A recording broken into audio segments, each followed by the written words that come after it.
Hello what's up everybody, my name is निगर। Welcome back to my YouTube channel let me flow. Guys, आज के इस video में मैं कुछ इंटरेस्टिंग फ्रेजेस के बारे में बात करूंगा और कुछ इडियम्स के बारे में बात करूंगा जिनका यूज़ आप अपनी डेली कॉन्वर्सेशन में इजीली कर पाओगे।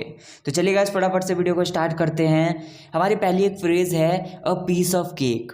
इसका मतलब होता है कि कुछ है जो बहुत ज़्यादा आसान है या फिर बहुत ज़्यादा स्ट्रेट फॉरवर्ड है या फिर बहुत ज़्यादा सीधा है। For example, the interview was a piece of cake for me although the other candidates didn't feel the same. मतलब जो इंटरव्यू था वो मेरे लिए बहुत ज़्यादा आसान था, बल्कि जो दूसरे कैंडिडेट्स थे या फिर जो भी दूसरे लोग आए थे इंटरव्यू देने के लिए, उनको ऐसा नहीं लग रहा था जैसा मुझे लग रहा था कि इंटरव्यू बहुत ज़्यादा आसान है। उनके लिए वो आसान नहीं लग रहा था। The interview was a piece of cake for me although the other candidates didn't feel the same. जैसे अगर मैं बोलूँ, driving car is a piece of cake for me, मतलब जो कार चलाना मेरे लिए बहुत ज़्यादा आसान है। मतलब मैं आसानी से कोई भी कार चला लेता हूँ, तो कार चलाना मेरे लिए बहुत ज़्यादा आसान है, मुझे बहुत ज़्यादा कठिन नहीं लगता। Driving car is a piece of cake for me. अगली हमारी एक फ्रेज़ है अ ब्लेसिंग इन डिस्गाइज।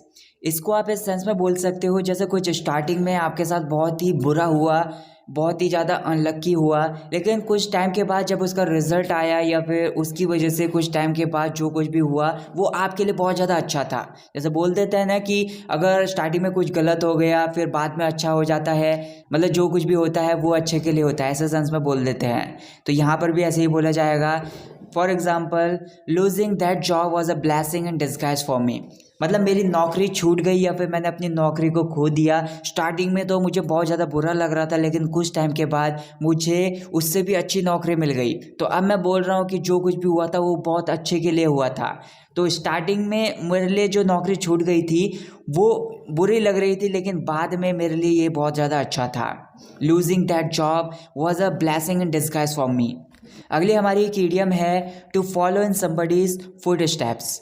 तो यहाँ पर इसको इस सेंस में बोल सकते हैं जिस रास्ते पर और कोई जा रहा है उसी रास्ते पर जाना, या फिर जो दूसरा पर्सन काम कर रहा है उसी सेम काम को करना, ऐसे सेंस में भी बोल सकते हैं। जैसे अगर मैं बोलूँ, he followed in his father's foot steps by working in banking. मतलब बैंक में काम करके उसने मतलब वही काम किया जो उसके पापा करते थे।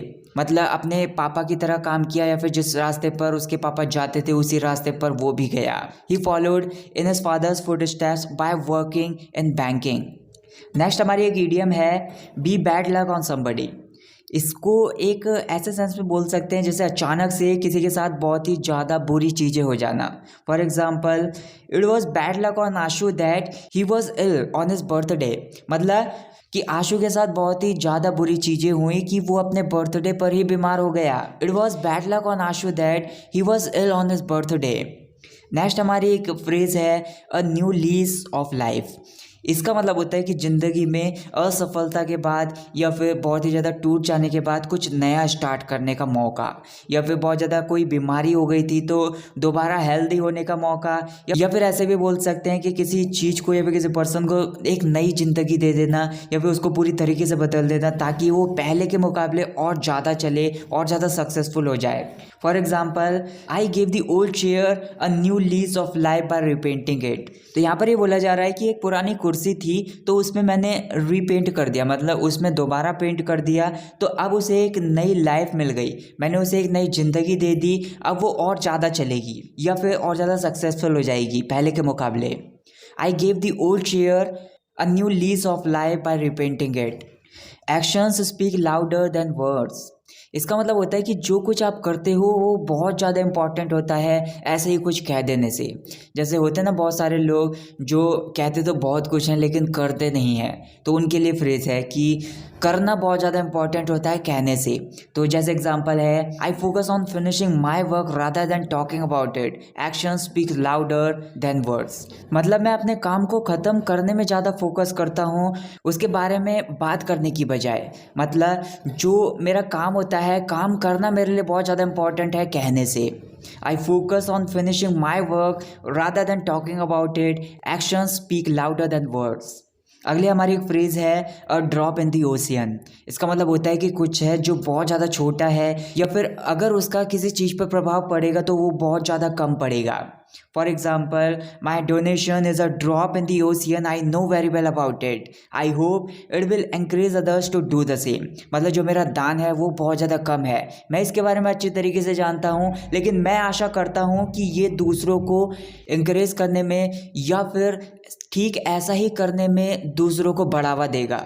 My donation is a drop in the ocean. I know very well about it. I hope it will encourage others to do the same. अगली फ्रेज है हमारी once in a blue moon।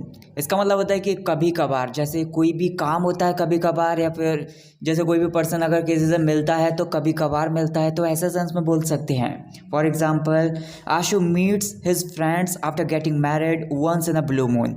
मतलब आशु अपनी शादी के बाद अपने दोस्तों से कभी कभार ही मिलता है, या फिर मिलता भी है तो बहुत ज़्यादा कम मिलता है।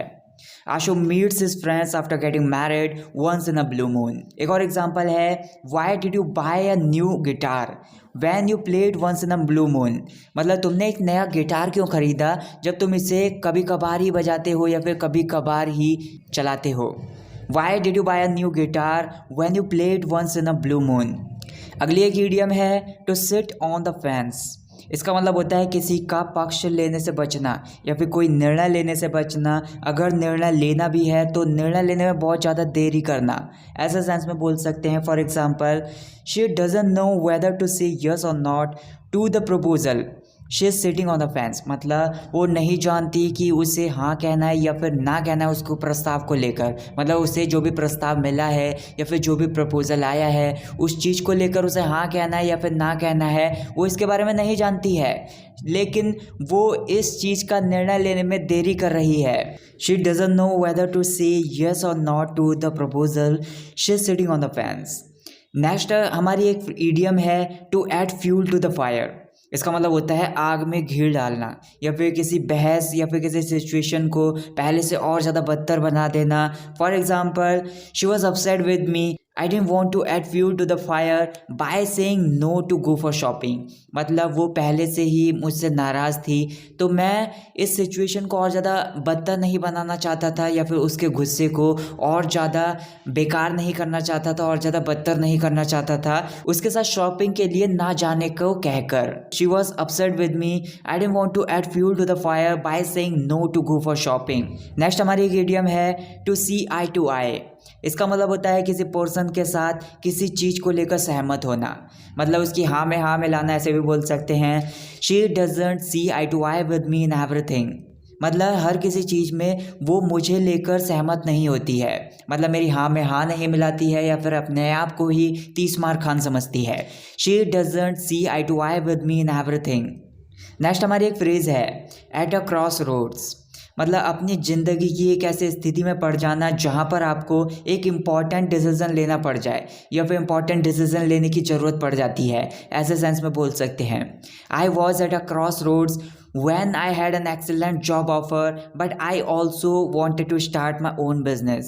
मतलब मैं एक अपनी ज़िंदगी की एक ऐसी स्थिति में पड़ गया था जहाँ पर मुझको एक इम्पॉर्टेंट डिसीज़न लेने की ज़रूरत पड़ गई थी, जब मेरे पास एक बहुत ही बढ़िया जॉब का ऑफ़र आया था, लेकिन उसी टाइम पर मैं अपना खुद का बिजनेस भी शुरू करना चाहता था। I was at a crossroads when I had an excellent job offer but also wanted to start my own business. अगली हमारी एक इडियम है to beat about the bush. इसका मतलब होता है कि फालतू की इधर उधर की बातें करना या फिर जो मेन पॉइंट है, जो मेन मुद्दा है उस पर बात ना करते हुए इधर उधर की बातें करना।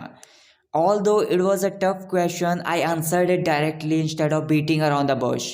इसका मतलब ये है कि हालांकि ये एक टफ क्वेश्चन था या फिर एक कठिन प्रश्न था, मैंने इसका तुरंत आंसर दिया या फिर मैंने इसका डायरेक्टली आंसर दिया, इधर उधर की बातें ना करके या फिर इधर उधर की बातें करने की बजाय मैंने इसका डायरेक्टली आंसर दिया।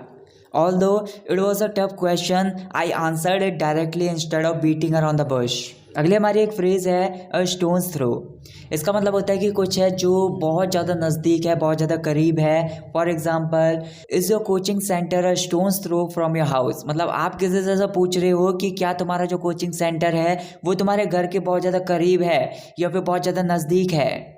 Is your coaching centre a stone's throw from your house. Next हमारी एक इडियम है जज a book by its cover. इसका मतलब होता है किसी पर्सन को बाहरी रूप से जज करना या फिर किसी चीज़ को बाहरी रूप से जज करना, उसे बस देखकर ही निर्णय ले लेना। For example, you should not marry a girl by judging a book by its cover. मतलब तुम्हें किसी भी लड़की से उसके बाहरी रूप को देखकर शादी नहीं करनी चाहिए। You should not marry a girl by judging a book by its cover. So that's it guys for this video. Guys अगर आपने ये वीडियो यहाँ तक देख ली है तो मैं चाहता हूँ कि आप कमेंट्स में 5 to 5 टाइप करके मुझे कमेंट करके बताइए, और आपके जो भी डाउट्स हैं उनको मुझे कमेंट करके बताइए। मैं आपके डाउट्स को अपने वीडियोस में लेकर उनको क्लियर करने की अपनी पूरी कोशिश करूँगा। अगर आपको ये वीडियो पसंद आई तो वीडियो को ज़्यादा से ज़्यादा लाइक कीजिए, ज़्यादा से ज़्यादा शेयर कीजिए, चैनल को सब्सक्राइब करना ना भूलें। Thank you so much for watching this video. I will catch you in the next video. Take care.